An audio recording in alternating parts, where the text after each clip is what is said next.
neza benshi bahemuka benshi badakoresha ubumenyi nk'uko mubonera hano umwuga wihariye w'ingabo byaba iby'umwuga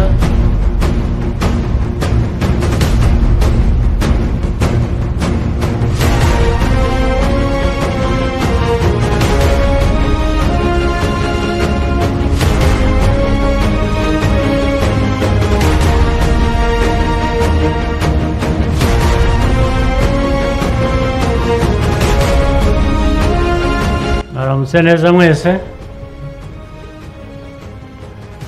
Generals here present, senior officers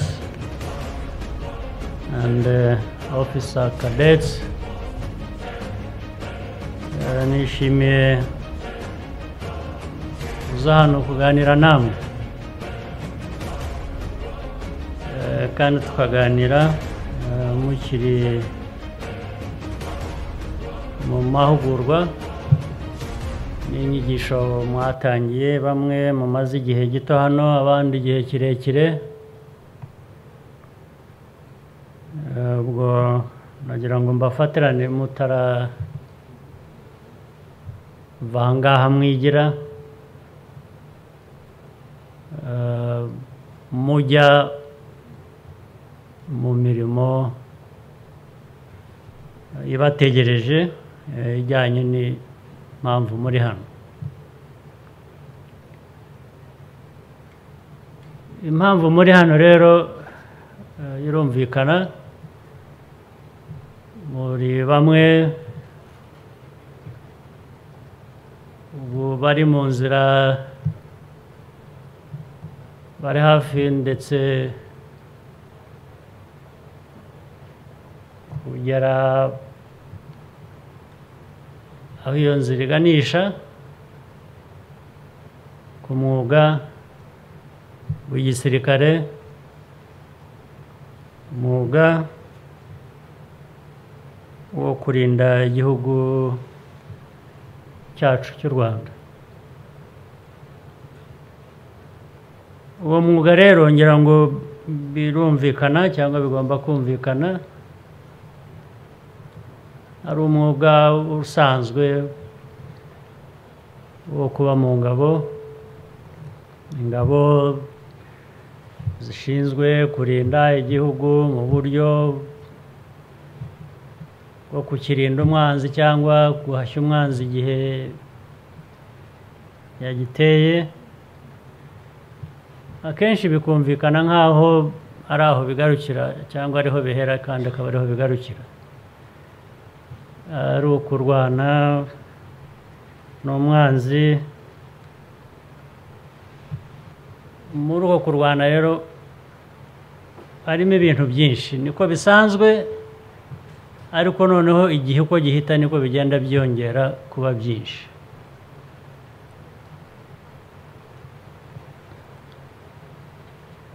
Kurwana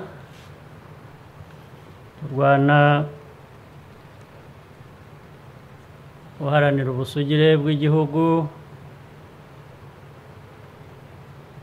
bikubiyemo imyumvire.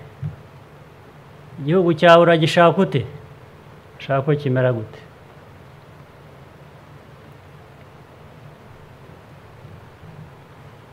Urarwana rero n'uhungabanya igihugu akibuza kumera uko cyifuza kumera.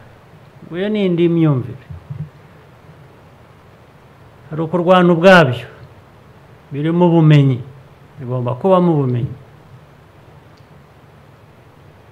Ukurwana n'urwana nawe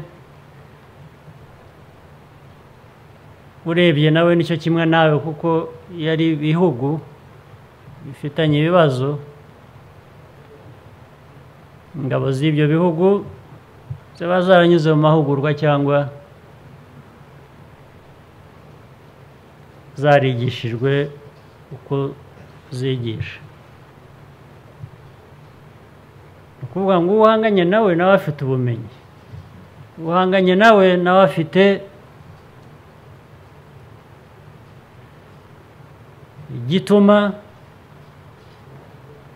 ashobora guhangana nawe. Aho rero ikibitandukanya niyo mpamvu ituma urwana n'ubumenyi bw'uko unarwana. Ibyo ngibyo nibyo bizana igitandukanye.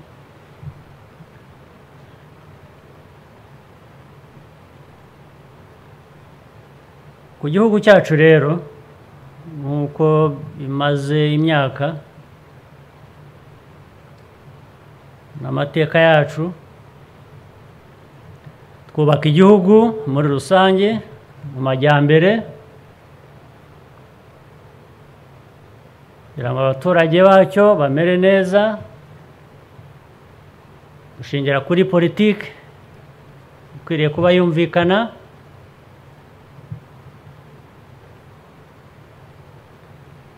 noneho tukagira rero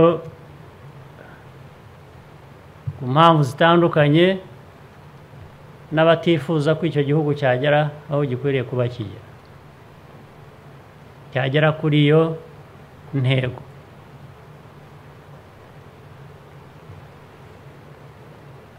Abo bamwe baba ari abanyarwanda, baba ari ababashyigikiye b'abanyamahanga cyangwa ibindi bihugu, icyo bakoresha akenshi kimwe muri byo biba intwaro. Ni ukuvuga rero ngo twebwe turarinda igihugu cyacu, turarinda ubusugire bw'igihugu cyacu, turarinda intego zacu z'igihugu gishaka kugeraho,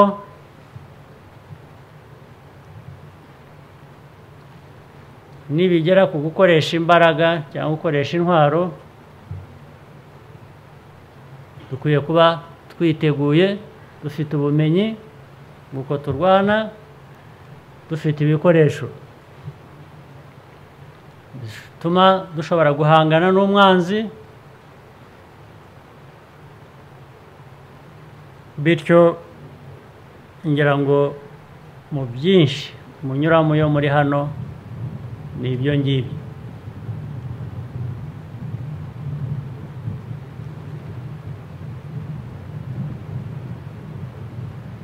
Hanyuma twebwe rero nk'u Rwanda dufite umwihariko wacu.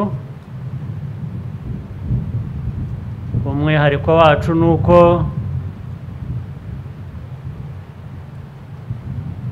dufite intego nziza dufitiye igihugu cyacu, ibyo dushaka kugeraho ndetse zihambaye, akenshi zitangana n'amikoro igihugu cyacu gifite. Ariko mu muco wacu hakabamo kuvuga ngo dushobora gukora byinshi binarenze n'amikoro dufite. Ubwo bishaka uburyo, bishaka ubumenyi, bishaka ubwitange,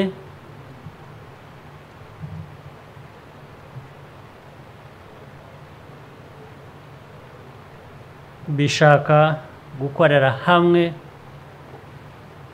ndetse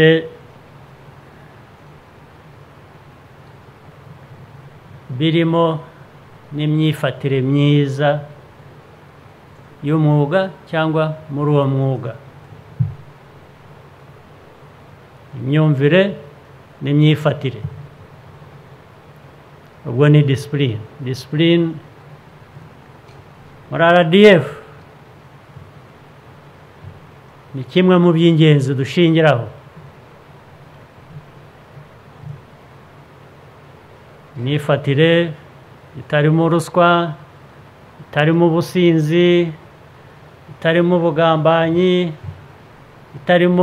irimo kureba mugenzi wawe mufatanyije umwuga, kureba umuturage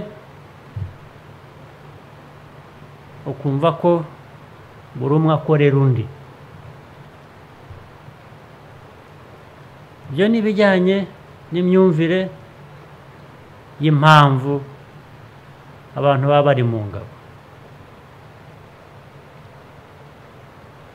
Ibindi mwiga nabyo biyongeraho kuri bo bavuze batwara igihe kirekire, wiga imibare, wiga physics, wiga engineering, wiga ubuganga, wiga izindi nyigisho nyinshi hano mwiga, byaba iby'ubukungu byaba iby'iki. Ibyo ni byiza, birafasha, bifasha kubaka umuntu, ariko umuntu ushingiye kuri wa musingi wa bya bindi nabanje kuvuga by'ukuntu ugomba kumva umwuga wo kuba ingabo y'igihugu. Ubwo rero hano byose ngira ngo igisubizo kirahari. Hari umwuga wo kuba ingabo wihariye, harimo n'umwuga wundi w'ubumenyi, w'imikorere, birenze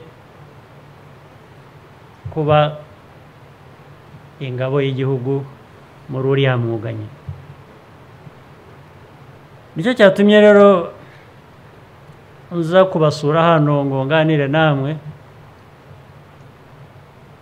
byari ukugira ngo jyewe ubwanjye nze mbibibwirire, mbiganire namwe, nubwo nzi ko hari n'abandi babibabwira cyangwa se mubizi, ariko nagira ngo mbibibwirire, ndetse mbibibwirira kuko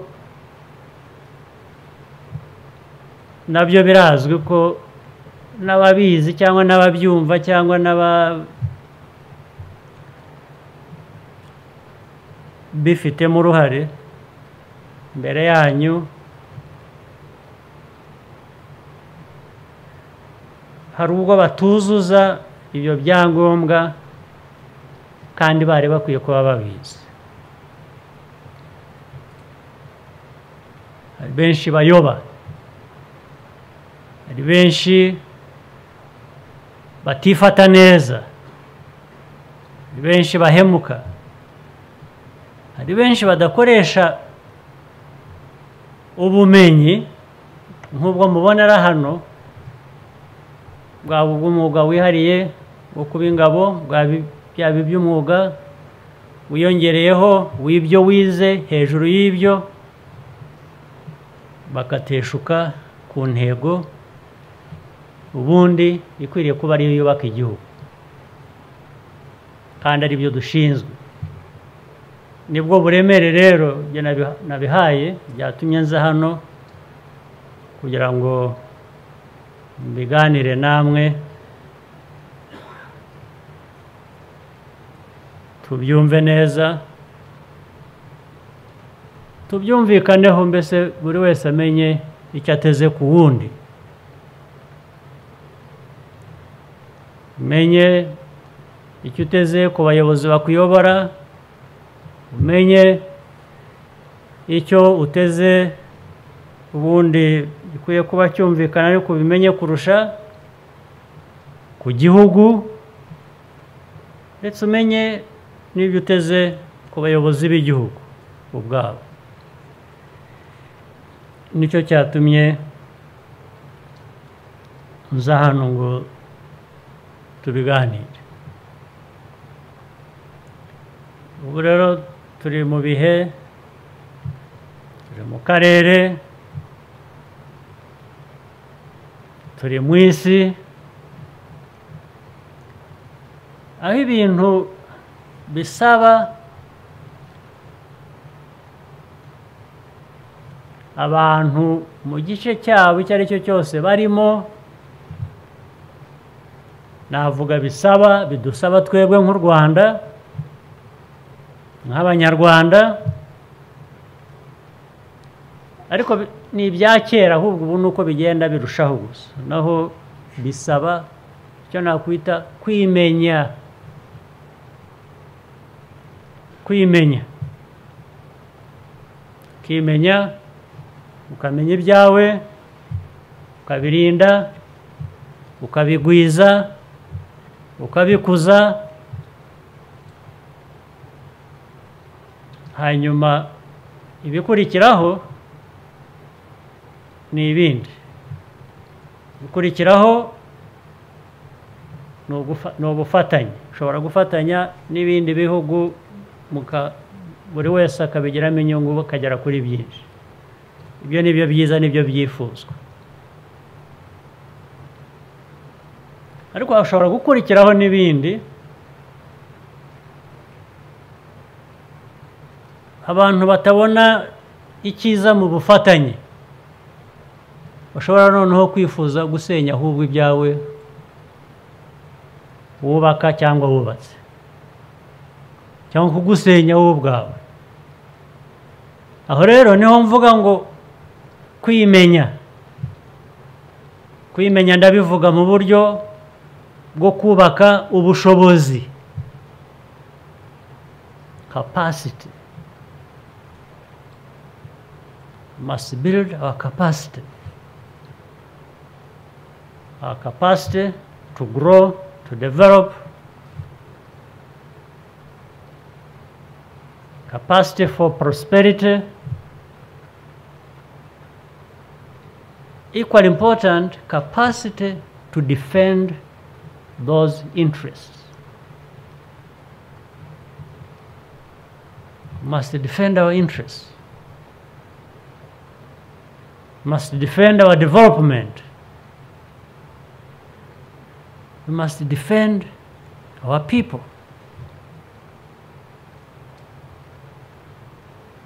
So nicyo navugaga kwimenya turimenya hari abacu igihugu cyacu hari twe tugomba kwimenya kuvuga ngo ntabwo tubeshwaho nuko hari udushaka hari udukunze hari utwifurize neza ya tubeshwaho nuko ari uburenganzira bwacu uburenganzira bwacu nta wundi muntu ushinzwe kukugenera ibikubaho undi wo hanze nitwe twigenera mu bwumvikane mu nama dushobora kujya kugira ngo twumvikane ibyatugirira akamaro ibyo niwo musingi mvuga ukwiriye kuba ubarimo mwebwe muracyari n'abatoya abakobwa n'abahungu kuba batoya bivuze ko ufite imyaka myinshi imbere yawe ugomba gutangamo umusanzu muri kwa kwimenya mu kumenya igihugu kumenya abawe n'ibyawe ubwo rero ngo utangira kare kumenya ibyo ngibyo ubitangira ukiri muto ntabwo watangira kubimenya ntabwo watangira kubyiga cyangwa kubibwirwa washaje ushigaje imyaka mike imbere yawe utagifite imbaraga ni mwebwe ubu ni ukuvuga ngo ni mwebwe imyaka 5 iri imbere 10 iri imbere 15 20 kugeza ku yindi myinshi ni mwebwe aho muzajya gukurira muzajya gusaza ubwo ni ukuvuga ngo buri wese akwiye kuba yibaza atari ko iyo myaka yose nzayinyuramo umusanzu wanjye ni uwuhe nzaba ngeze kuki nzaba ngejeje igihugu cyanjye kuki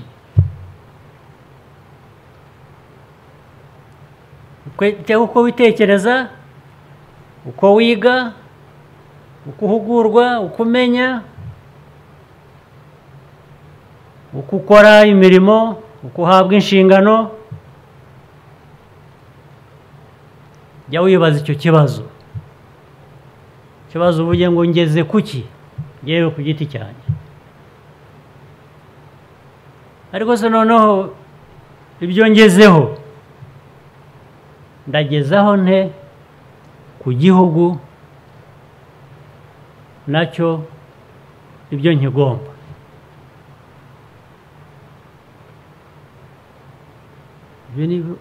Ibyo mwiga byose kwe kuba utekereza utyo. Ndagera kuki, ndigeza kuki, ndageza igihugu cyanjye kuki, igihugu cyanjye gikeneye iki,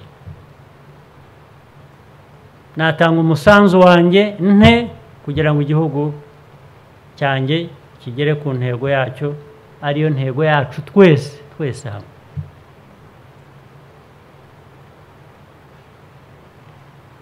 Ndizera ko ibyo byabafasha, kandi ndizera ko wenda mushobora kuba munabitekereza nuko mwari musanzwe cyangwa no mu masomo yanyu ya buri munsi no mu buzima bwanyu bwa buri munsi, kuko niko bikwiye. Igihugu cyo nkora ni ukubyibutsa gusa, ni ukubishimangira, kuko nibyo by'ingenzi bitumye muri hano, nibyo bitumye ababanjirije nabo barageze ku byo bashoboye kugeraho. Mwebwe mukwiye kuba mukomeza mukabyigeza ahandi imbere kure.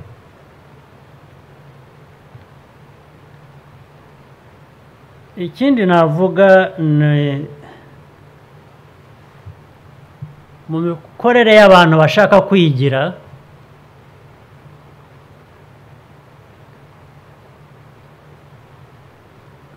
bashaka kwimenya, bakamenya ibyabo, bakamenya iby'igihugu, bakamenya kubana n'abandi, bakamenya gukorana n'abandi b'ibindi bihugu cyangwa by'andi mahanga. Usibye ya discipline navugaga mbere, usibye ya myumvire myiza navugaga, usibye ubumenyi,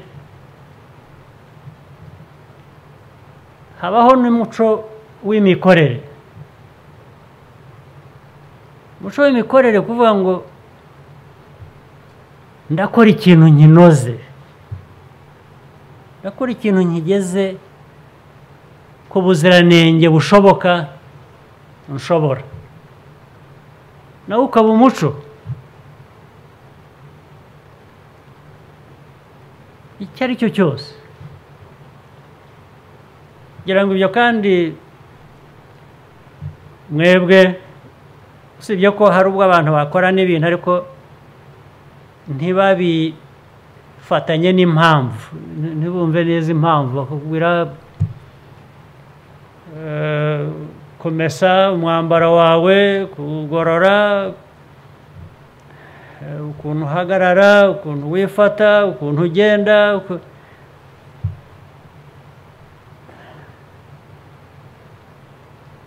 Hari ababikora bakanabikora neza ariko batumva impamvu yabyo. Hari ushobora kuba yibwira ngo barabikorera, ni nko kuguhana. Officer cadets yo mukora training, hari ibintu babakoresha rimwe na rimwe ukibwira ko it is just for inflicting pain on you. No, there is a reason.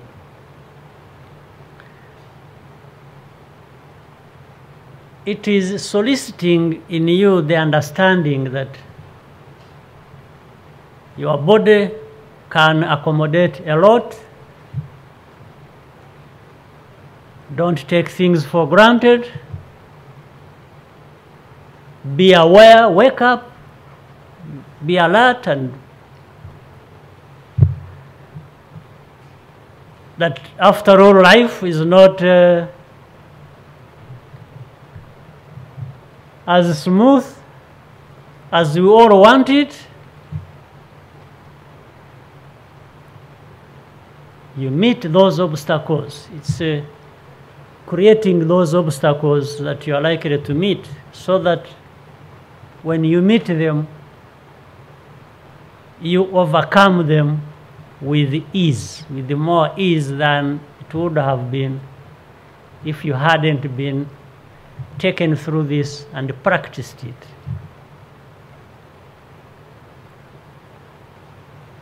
But another thing is, it's sort of perfecting whatever you are doing, even simple things, because it later on translates into every other thing you do. Meaning, yawakubwiye ngo, hagarara, weme, uniform yawe, yugorore ike, walk properly. It gives you confidence. It is taking you to a level where, yes, if I'm walking, why don't I walk straight? Why don't I have this pride in me that I'm upright? Short or tall, you are upright.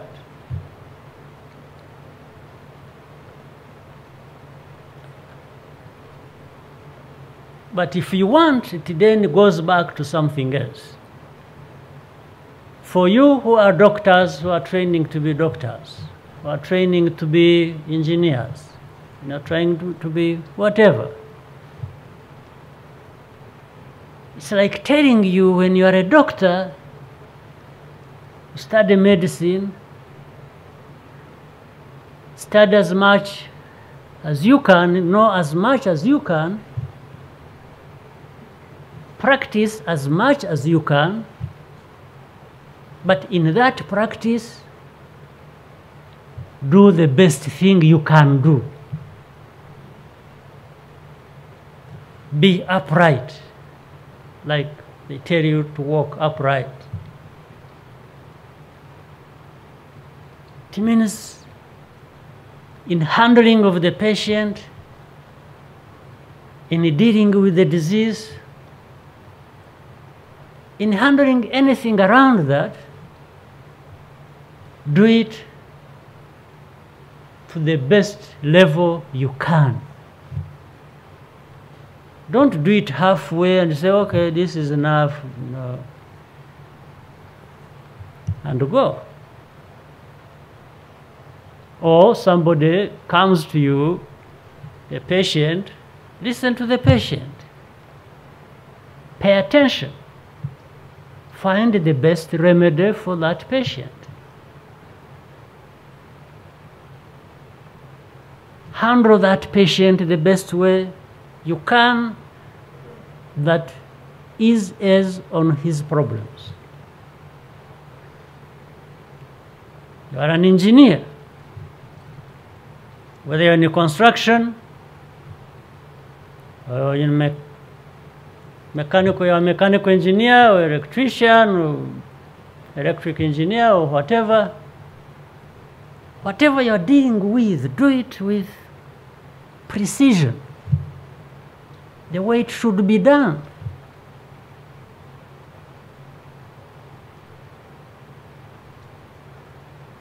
Take it to the level you understand, you can, but do it right. Do it with that straightforwardness that you can. Nabanjije kubaganga. Abaganga, if you don't have that discipline, I used to hear a lot of stories in different places. Have you, any one of you, ever had some doctors operate on the patients, and sometimes they have forgotten instruments, some equipment in the patient? Have you ever heard of such a stories? Yes, I have. That means, is that a doctor, if that is thinking right, that is upright in their profession, that would do that? Huh? No. But even with other things, some engineers, they work on something, on a machine, then they tie all things and think they are ready to go. Some of them may forget to run through to check whether what they have done is right. That is not a good engineer. They go and they assume everything is right. Somebody else comes, when you start something, the whole thing breaks down. And when they examine, they say, oh, there was a screw that he forgot to put back, or that wasn't well tightened. And some of it can cause accidents, can kill people. These are things, these are real things in life. But the aim is to reduce on them, on their occurrence. Nuko bigabanya. Yendererwa nugira ngo ibintu nk'ibyo bitaba. Aho byayaga biba ari 100 tubigabanye nibura biba nka 5 mu 100 twakoze. Cyangwa se aho kugira ikiba. Ibyo byose bituruka, ntabwo ari ukuvuga gusa ngo wize engineering cyangwa wize ubuganga cyangwa wize igisirikare cyangwa wize iki. Noneho igisigaye ni ukuntu wifata mu byo wize, mu bumenyi cyangwa mu kazi ukora, uko wifata gute.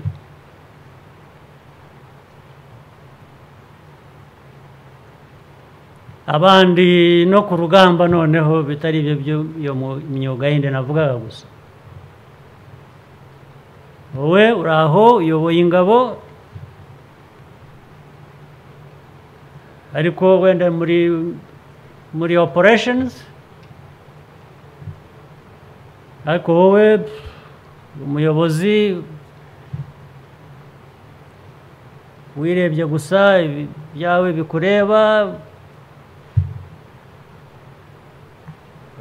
wabyutse wakarabye wafunguye wagize ute, ariko ntiwakurikiranye kumenya ngo ariko izi ngabo nyobora zo byagenze gute,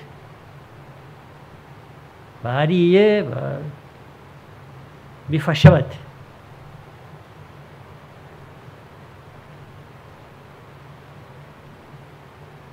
Cyangwa se uri ku rugamba ntabwo wakurikiranye, ntabwo kugira ngo buri musirikare wese, buri muntu, buri ngabo uri ku rugamba imenye inshingano yayo, imenye gukorana n'undi na mugenzi we, imenye gukorana n'abayobozi. Ibi byose hari inshingano buri wese afite, guhera ku muyobozi wo hejuru kugera ku musirikare usanzwe. Buri wese agomba kugira icyo yuzuza. Biriya rero munyuramo no kwibutsa ngo n'ubuntu butoya no gusasa. Niba bigisha gusasa uburiri sibi, waba wabyutse ntusige ibintu bizingazinze nk'aho hahoze haryamye abantu mu mutwe batari bazima. Subira inyuma ukabitunganya. Buriya ni bikwiye kujya muri buri kintu cyose mukora. Ntabwo abantu nk'ibiremwa twese ntabwo tubyubahiriza 100% birumvikana ariko icyo tuba tuvuga ni ukuvuga ngo bigere ku certain level aho bigaragara ko you have put in an effort, you have made effort, you have been trained, you are really doing your things above average, the way you've been taught to do them, the way you thought you should do them, above average. Yes.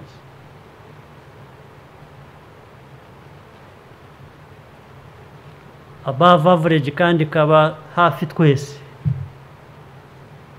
Ntabwo nsaba ngo tube twagera 100% twese, ntabwo byashoboka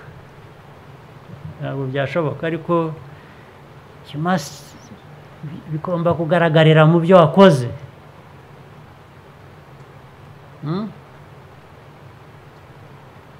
N'izi ntambara turwana rimwe na rimwe nazo zigomba kugaragariramo ubumenyi bwacu, ubushake bwacu, imikorere yacu. Ntibari ku rugamba urashaka ngo urwane ugere kuri above average, kuko if you go below average it means umwanzi arakumerera nabi, sibyo? Yes. So ibyo rero ni umuco twifuza ko twagira nk'ingabo z'igihugu cy'u Rwanda, nk'abanyarwanda aho turi hose, bikaba ko ariko tubyumva.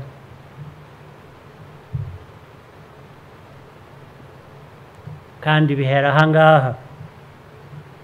Ntabwo muzi umugani w'ikinyarwanda uvuga ngo umwana agwa hehe yangirikira mu iterura. So mwebwe rero navuga ko ku rwego rw'igihugu mu by'umwuga mu byo dukora ubu namwe muri mu iterura, ntabwo muri iri terura ntabwo dushaka ko hari uwangirika, turashaka ko akazi ko kubarera ko kakorwa neza, kazakomeza gakorwe neza, ndetse hari byinshi bidahari mukwiriye kuba mubona cyangwa bibafasha gukoresha ntibiraboneka, ariko buri munsi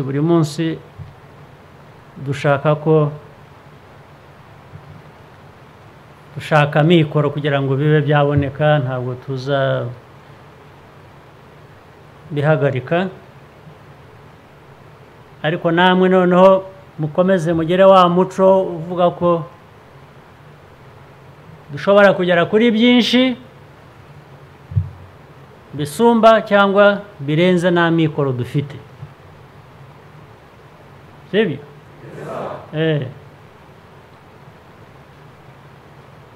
Ni umuco dukwiye, dukeneye, ariko binadufasha kugera ku bindi dushaka tutarabonera amikoro vuba, kubera ko biduha umwanya kandi tutataye umwanya, tukagenda dukora ibintu byinshi. Nagira ngo tuzakomeza twiyubake, twubake ingabo zacu, twubake uburyo bw'ibikoresho bikenewe, mu buryo bw'imyigire, amashuri, abarimu, ibyo byose tuzabishyiraho umwete. Nagira ngo mbonereho nyine n'umwanya wo gushimira abarimu, ababigisha, baba ari abasanzwe mu ngabo zacu, baba ari n'abaturuka hanze. Turashaka ko umubare wabo wiyongera, turanashaka ko ibyangombwa bakeneye byajya biboneka uko bishoboka tuzajya tugenda tubyongera. ngira ngo rero ndumva ntatinda kuri byinshi, mvuga byinshi bikubiye muri ibyo ngibyo, usibye ko dushobora gufata undi mwanya, waba ufite icyo ashobora kubaza icyo ari cyo cyose mukabaza, hanyuma nkabareka mukajya gukora imirimo yanyu. Asante sana.